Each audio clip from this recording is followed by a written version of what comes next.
Bonsoir à tous, bienvenue sur Angers 7. Ce soir, dans ce JT, nous nous intéresserons tout d'abord à la vaccination contre la grippe A qui a débuté dans 2 collèges du département. Et nous nous rendrons pour cela dans un établissement de Chalonnes-sur-Loire. Le docteur Laurence Bredou, médecin scolaire, sera ce soir notre invitée dans ce journal. Elle nous donnera quelques informations pratiques sur cette vaccination. Et puis nous conclurons ce JT avec la 24e édition du Festival international du scoop et du journalisme qui s'est achevé ce week-end. Et nous essaierons de voir quelles peuvent être les perspectives d'avenir de cette manifestation. La vaccination contre la grippe A a donc débuté dans 2 collèges du Maine-et-Loire. Le premier est implanté à Noyant, dans le nord-est du département. Le second est le collège Saint-Exupéry de Chalonnes-sur-Loire. C'est là qu'Olivier Molia s'est rendu pour Angers 7. Donc les élèves arrivent par cette porte, sont accueillis par la secrétaire de direction du collège pour les formalités administratives. Ensuite, ils se dirigent vers un des 2 médecins qui les accueille pour leur expliquer de quoi ils retournent et éventuellement faire de la prévention contre les risques d'allergie. Les élèves sont ensuite reçus par les infirmières pour la vaccination proprement dite. Restent ensuite un moment avant de regagner leur salle de classe et le contrôle de leur sortie est effectué donc par une surveillante qui vérifie donc les papiers sont en ordre et les raccompagne en classe. Au collège Saint-Exupéry de Chalonnes-sur-Loire, les premiers vaccins destinés aux adolescents scolarisés sont arrivés. Pour l'occasion, la salle habituellement réservée au conseil de classe s'est transformée en un véritable centre de vaccination contre la grippe H1N1.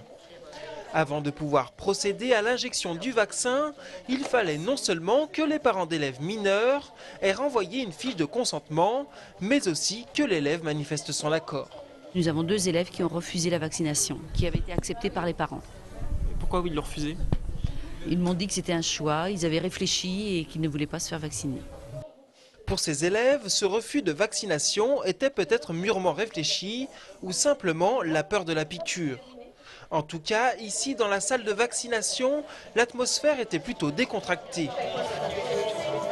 Musique, petite collation et lecture, tout a été prévu.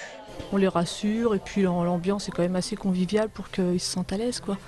Je trouve, moi. Mais non, ils arrivent, c'est vrai, avec un certain stress et puis après, pas de soucis. Bon, c'est pas la première fois que je me fais vacciner, donc ça s'est bien passé. Ça sert à rien d'avoir peur, hein. C'est une piqûre comme une autre. Hein. Puis c'est tout. Il n'y a rien de traumatisant. Pour procéder à la vaccination dans tous les collèges et lycées du département, 8 équipes de médecins et d'infirmières sont mobilisées. Et contrairement à la pagaille que connaissent les centres de vaccination grand public, ici tout est bien huilé. Ce matin, l'attente pour les élèves ne dépassait pas un quart d'heure. Docteur Laurence Bredou, bonsoir. Bonsoir. Merci d'être sur notre plateau. On a bien compris, à travers ce reportage réalisé pour nous par Olivier Molia, que la vaccination n'était pas obligatoire pour les collégiens. Non, tout à fait. C'est les parents qui donnent leur accord et c'est tout à fait pas obligatoire. Alors, pour ceux qui souhaitent se faire vacciner, il y a plusieurs documents à remplir. Il y a d'abord ce formulaire de consentement pour les mineurs, ce sont les parents qui le remplissent. Et puis, il y a cette fiche médicale individuelle. Qu'y a-t-il sur cette fiche et en quoi cette fiche vous est-elle utile pour vous, médecins ? Voilà, donc cette fiche médicale permet aux médecins des équipes mobiles de vaccination de prendre la décision ou non de la vaccination, puisqu'il y a des contre-indications à cette vaccination, que sont les allergies aux composants du vaccin, notamment les allergies aux œufs, qui est une contre-indication formelle. Il y a aussi des contre-indications relatives qui sursoient la vaccination de quelques jours, notamment les fièvres, ou la vaccination de moins de 3 semaines contre la grippe saisonnière. Et puis il y a des précautions d'emploi, notamment chez les enfants qui ont des problèmes de santé ou qui sont sous anticoagulants, par exemple, où l'injection ne se fait pas en intramusculaire, mais en sous-cutané. Donc, en fonction de ces questionnaires, le médecin prend sa décision de la vaccination ou non. Alors, est-ce qu'il faudra 1 ou 2 injections pour les collégiens? Comment ça se passe? Madame Bachelot a dit que pour les collégiens et les lycéens, il n'y aurait qu'une seule vaccination, qu'une seule injection. Par contre, pour les enfants qui ont moins de 9 ans, 2 injections. Est-ce que c'est douloureux? Il peut y avoir une petite douleur, effectivement, au point d'injection, mais qui se passe assez relativement vite, en 2 jours, voilà. Bon, alors vous intervenez sur le terrain à partir de demain dans les collèges. Comment ça va se passer? Vous avez une zone géographique, hein? Voilà, nous avons des zones géographiques. Actuellement, il y a 16 équipes mobiles de vaccination qui seront déployées sur le département pour répondre aux demandes de vaccination dans les différents établissements, 140 établissements scolaires, privés et publics. Chaque équipe de vaccination étant composée d'un médecin et de 2 à 3 infirmières. Bon. Est-ce que vous êtes vous-même vacciné? Bien sûr. Bon. Est-ce qu'il est important de se faire vacciner? Parce qu'il y a beaucoup d'inquiétudes autour ou d'interrogations autour de ce vaccin de la part de ses parents. Vous avez notamment, en arrivant ici dans notre studio, vous avez été maquillé pour passer sur notre plateau et vous avez discuté avec la maquilleuse qui est une mère de famille et qui, elle, se pose beaucoup de questions. Oui, tout à fait, mais je pense que c'est tout à fait important de se faire vacciner contre la grippe A. Il y a une recrudescence des cas qui peuvent être graves et on peut se protéger de manière efficace par ce vaccin. Donc vraiment, je conseille cette vaccination. Est-ce que vous comprenez également les réticences des adolescents? On l'a vu dans ce reportage, il y a des adolescents qui n'ont pas souhaité se faire vacciner. Il y a des parents aussi qui s'interrogent sur la pertinence de cette vaccination. Est-ce que vous comprenez qu'il puisse y avoir des interrogations, voire des inquiétudes? Je crois qu'il y a beaucoup de choses qui ont été dites effectivement sur ce vaccin et sur cette campagne de vaccination. Et c'est effectivement difficile de faire un choix éclairé. Mais je conseille quand même cette vaccination. Bon. Alors, on va découvrir quelques images, quelques chiffres, qui concernent ce qui se passe en Maine-et-Loire depuis quelques jours, avec d'abord un focus sur la ville d'Angers. On voit effectivement que le nombre de personnes vaccinées est en augmentation sensible, avec pour Angers 800, vous allez le voir, une augmentation très sensible. Donc le 28, c'était samedi dernier, 861 personnes qui se sont faites vacciner vendredi. On arrive au total sur Angers à 2746 personnes vaccinées. Et puis on va voir que la tendance est la même pour le département du Maine-et-Loire. Alors là, c'est pour le département, donc c'est pour Angers, je vous le disais tout à l'heure, 2646 personnes. Et pour le Maine-et-Loire, on va faire réapparaître les chiffres sur notre écran. On arrive à 11 401 personnes, avec là encore, j'allais dire la même courbe, 3077 personnes qui se sont faites vacciner ce samedi. Comment vous expliquez ce renversement de tendance, puisqu'il y a eu beaucoup d'inquiétudes, peu de personnes qui se sont fait vacciner au début de l'ouverture des centres, et puis là, il y a un rush, une véritable affluence, et beaucoup de gens qui attendent? Il y a une recrudescence des cas ces derniers jours et je pense que la population a pris conscience que c'est important de se faire vacciner. Bon, le message est passé en tout cas et vous-même, vous serez vraisemblablement appelé à intervenir dans un centre de vaccination. Vous l'avez déjà fait d'ailleurs, je crois. Voilà, j'ai tenu une permanence la semaine dernière au centre fixe de Beaufort-en-Vallée. Docteur Bredou, merci d'avoir été notre invité ce soir sur notre plateau. Merci.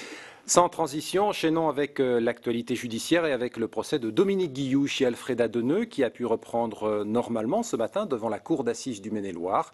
Je vous rappelle que vendredi dernier, Dominique Guillouche avait été pris d'un malaise thoracique qui avait nécessité son hospitalisation. Un expert mandaté par le président de la cour d'assises a pu examiner hier Dominique Guillouche et on a conclu que ce dernier pouvait de nouveau assister au débat. À noter que ce procès sera marqué cette semaine par la venue au palais de justice d'Angers de la petite Aurélia, dont l'enlèvement avait permis de mettre à jour les agissements présumés de ce couple. Le 12e Institut Confucius, implanté en France, a été inauguré à Angers ce samedi. Ce centre est situé au numéro 22, avenue François Mitterrand, à proximité des bâtiments de l'Université Saint-Serge. Cet équipement, du nom du plus célèbre philosophe chinois, permet notamment de se documenter sur ce pays, d'apprendre également des rudiments de langue chinoise ou de mandarin, ou bien encore de préparer son voyage vers cette contrée. Rappelons qu'Angers et le département du Maine-et-Loire sont jumelés avec la ville de Yantai en Chine. Cet institut devrait donc renforcer les liens entre les Chinois et les Angevins. L'ambassadeur le rappelait, il n'y a que 12 instituts Confucius en France. Nous sommes le 12e et vraiment c'est un effort important de rapprochement avec la Chine. Il y a non seulement un aspect économique, certes important, il y a non seulement un aspect politique, certes important, puisque nous partageons énormément de communautés de vues sur un grand nombre de dossiers internationaux, mais nous devons effectivement multiplier les échanges culturels, éducationnels, en vue de cette complémentarité et en vue de cette compréhension mutuelle. Le Festival du Scoop, c'est fini. Samedi soir, le jury a en effet décerné le prix Jean-Louis Calderon à Gilles Jacquier pour son reportage intitulé « Afghanistan, école, un tableau noir ». Cette clôture était également l'occasion de débattre de l'avenir du festival, menacé par le retrait de la subvention de la ville d'Angers. C'est ce que nous explique Marie Coulon. Gilles Jacquier vient d'apprendre la nouvelle. Le nouveau Calderon, c'est lui. Ce journaliste reporter d'images est un habitué des conflits. Il a couvert les plus médiatisés comme le Kosovo et l'Algérie, mais aussi les plus sournois, les plus profonds, ceux qui perdurent, mais dont personne ne parle. Dans son dernier reportage, Afghanistan, école, le tableau noir, il est allé à la rencontre des écolières afghanes prises pour cible par les talibans. Ce conflit-là a pris le visage de Shamsia, vitriolée pour s'être rendue à l'école. Sortir dans la rue, une routine partout dans le monde, mais pas ici. Je vais suivre Shamsia avec une caméra cachée. Tout le monde s'observe. Shamsia ne traîne pas en route. Pour réaliser ce reportage, Gilles Jacquier s'est rendu seul dans l'une des régions les plus dangereuses d'Afghanistan, Kandahar. C'est une région très compliquée où il y a très peu de journalistes. En 15 jours, je suis resté 15 jours à Kandahar, j'ai aperçu aucun journaliste occidentaux.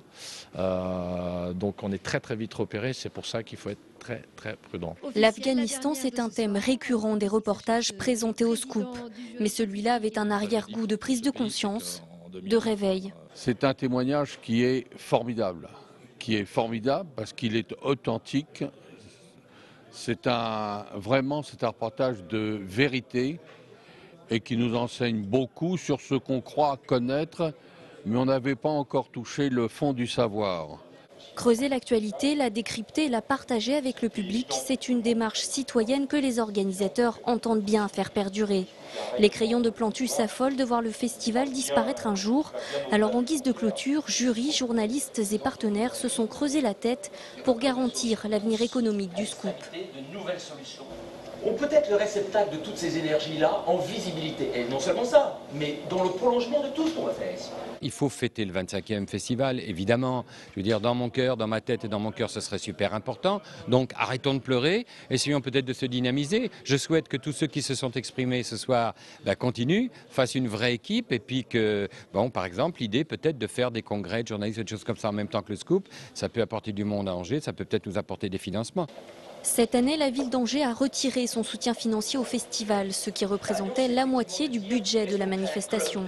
En 2010, avec ou sans ce partenaire, il faudra au moins rassembler 300 000 €, sans quoi l'information ira voir ailleurs.